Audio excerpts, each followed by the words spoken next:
ఆహ్వానించిన నాకున్న ఆయుధం పాటలే కాబట్టి నా గొంతుతో మీరు ఈ ఉద్యమానికి నా సపోర్ట్ కంపల్సరీ ఉంటుంది.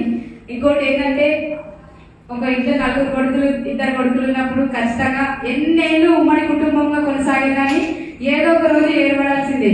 ఖచ్చితంగా అమ్మ నాన్న సాధనకు వచ్చినారని ఆలోచిస్తారు ఖచ్చితంగా. అదే మీ బతుకు రాదండి. ఇది కూడా న్యాయబద్ధమైన పోరాటం కాబట్టి ఈ ఏబిసిడి వర్గీకరణకి నా వంతు మద్దతు ఖచ్చితంగా ఉంటుందని మనస్ఫూర్తిగా కోరుకుంటున్నా. Thank you so much.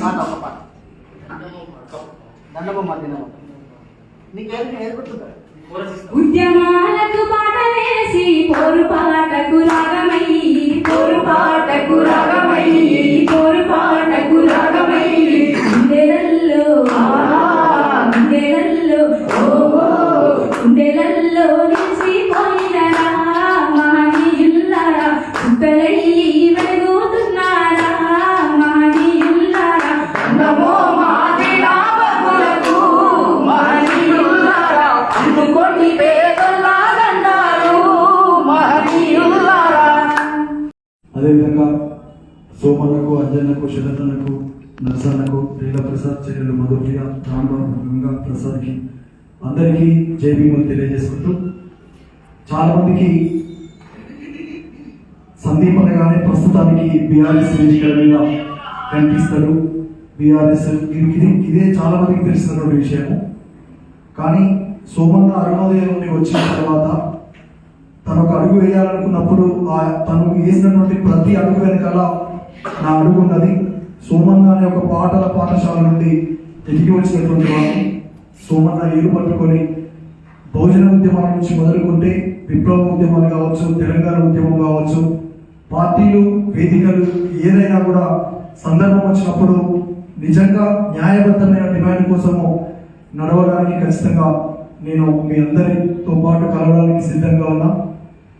అదేవిధంగా ఇంతకుముందు ప్రసాద్ చెప్పినట్లు ఇది బొమ్మ కాదని నా చిట్టి తండ్రి కావచ్చు, మత్స్యదేవేంద్ర రాసినటువంటి ఏమైపోయే వాళ్ళము అంబేద్కర్ లేకుంటే ఆ పాట కూడా నేనే పాడిన, మన గద్దరన్న పాట కావచ్చు, ఇట్లా అనేక పాటలు. కులాలు ఏదైనా సామాజిక న్యాయం కోసం ఖచ్చితంగా కలిసి ఉంటాం.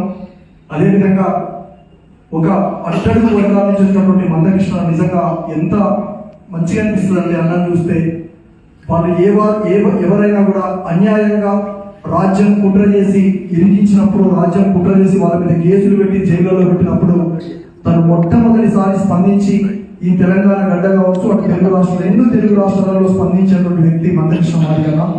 దానికి చెరుకు సుధాకరను జైల్లో పెట్టినప్పుడు కావచ్చు, విమలక్కను జైల్లో పెట్టినప్పుడు కావచ్చు, ఇట్లా అనేక విషయాలలో మందకృష్ణ మాదిగన్న ముందు వరుసలో ఉంటాడు. ముఖ్యంగా బహుజనం పాట వేదికను మొదలు పెట్టినప్పుడు అదే తిరుమలగిరిలో అంబేద్కర్ నగర్లో మాదిగ రిజర్వేషన్ ఎంఆర్పిఎస్ ఒక పెద్ద ఎత్తున సభ పెడితే అప్పుడే నేను 18 సంవత్సరాల వయసు ఉన్నప్పుడే ఈ ఎంఆర్పిఎస్ ఏబిసిడి వర్గీకరణకు మద్దతుగా ఆ రోజు నేను ఆ వేదిక మీద ఉన్న పాఠాలు వెళ్ళడం జరిగింది. ఇట్లా అనేక ఉద్యమాలకు నా వంతుగా నాతో అయిన ప్రతి కాడ మద్దతుగా ఉండడం జరిగింది. కాబట్టి ఈ మధ్య కాలంలో ఎప్పుడైతే మనము రాజ్యాధికారానికి దగ్గరగా అవుతున్నాం అనుకుంటామో ఆ సందర్భంలో పైన ఉన్నటువంటి రాజ్యము కులాలుగా, మతాలుగా విడగొట్టి మా మధ్యన చిచ్చులు పెట్టే ప్రయత్నం చేస్తున్నది.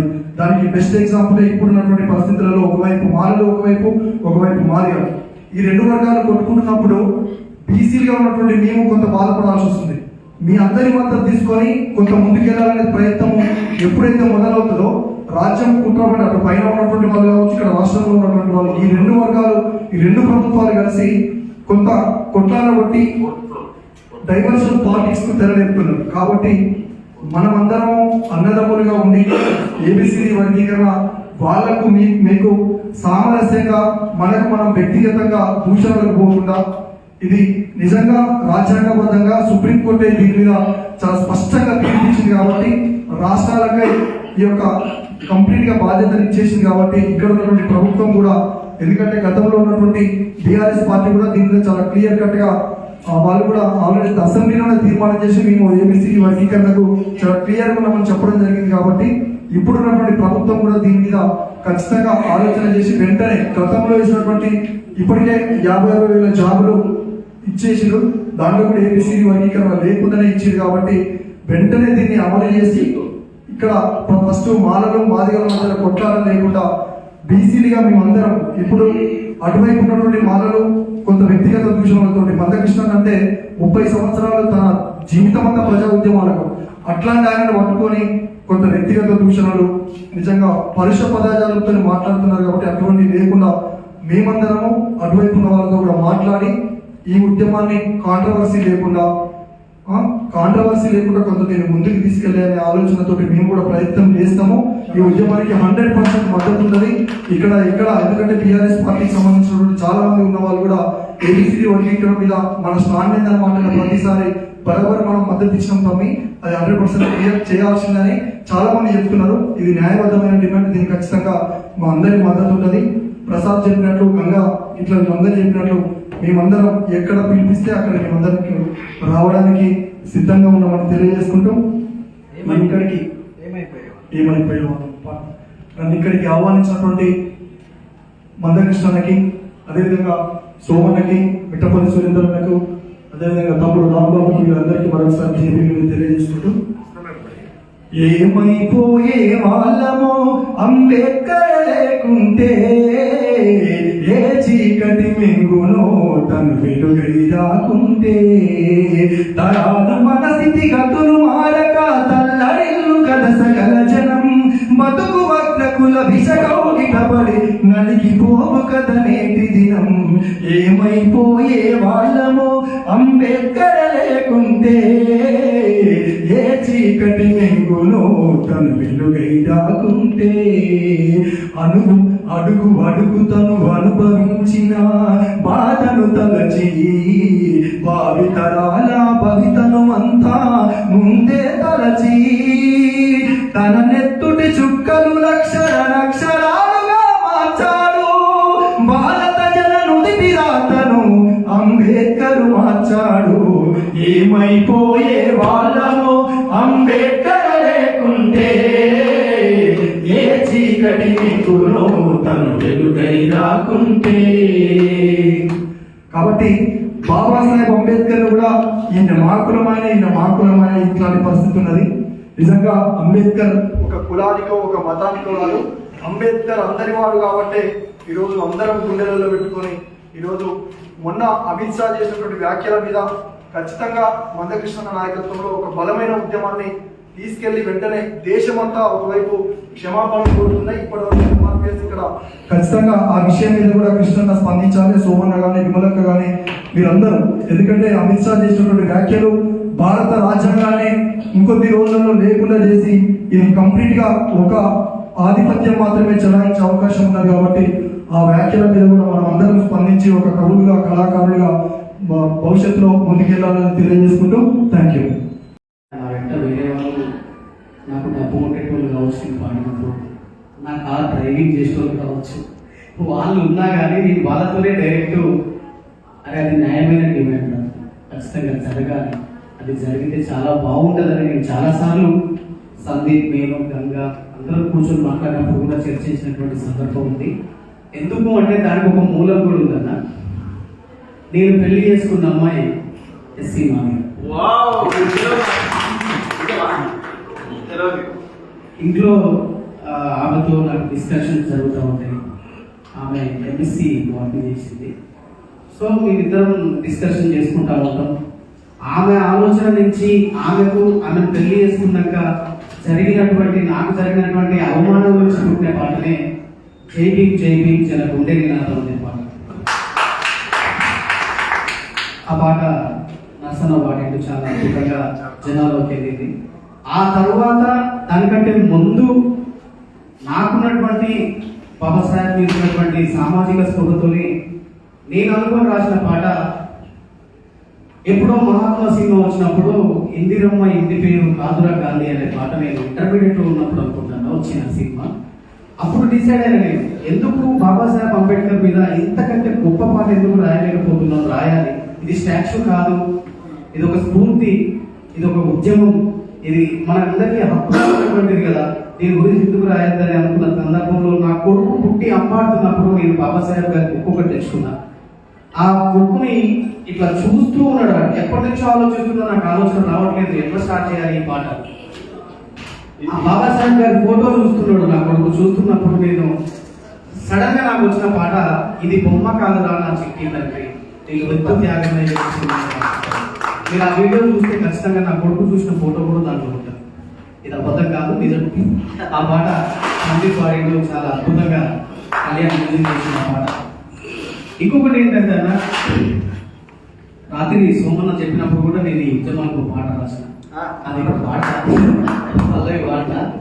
కాకపోతే ఏంటంటే అన్న, మేము కూడా ఈ మధ్య బీసీలుగా కొంచెం మాకంటూ ఒకటి ఉండాలి అని చెప్పి మేము కూడా బీసీ కల్చరల్ ఫోరం అని ఒకటి స్టార్ట్ చేద్దాం అనుకున్నాం. వరంగల్ సీనియర్ ప్రెసిడెంట్ గా అనౌన్స్ చేసినాము, ఇంకా రిజిస్ట్రేషన్ అవ్వలేదండి. అయితే అది ఎందుకు పుట్టిందో కూడా ఒక మాట చెప్పాలి ఇక్కడ. ఎందుకనంటే చాలా వేదికల దగ్గర ఇప్పుడు గద్దరన్న చనిపోయిన తర్వాత ఒక 1 అవర్లో నేను పాట రాసిస్తాను. గద్దరన్న అంతిమ యాత్రకు నా పాట ప్లే అయింది.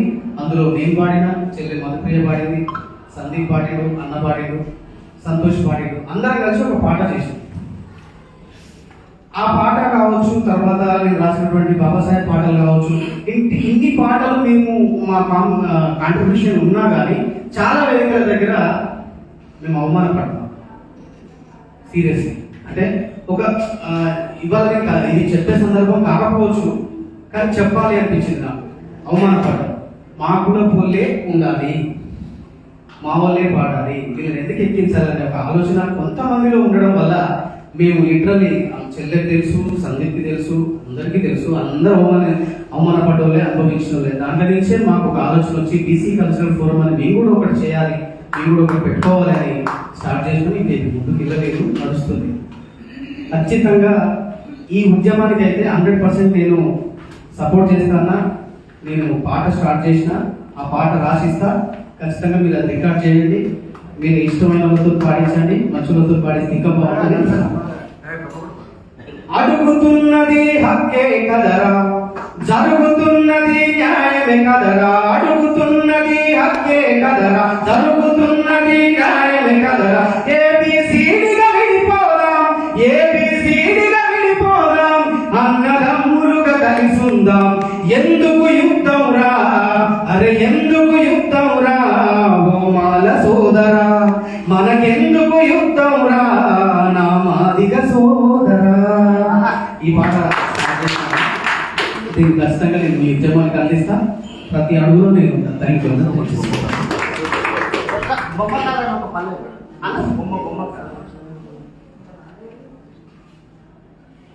ఇది బొమ్మ కాదురా నా చిట్టి తండ్రి, నిలువెత్తు త్యాగమై వెలసింది. మనకుండే ధైర్యం చెయ్యెత్తి మొక్కుదాం, మనకుండే ధైర్యం చెయ్యెత్తి మొక్కుదాం. బాబాసాహెబు బాట నడువో, బాబాసాహెబు బాట మరువోద్దు నా ఈ బిడ్డ. బొమ్మ కాదురా నా చిట్టి తండ్రి, నిలువెత్తు త్యాగమై వెలసింది. ఫస్ట్ రాసిన అయితే చిట్టి తండ్రి కాదన్న, నా కొడుకు పేరు ముద్దు పేరు మింటూ. ఇది బొమ్మ కాదురా నా చిట్టి మింటూ.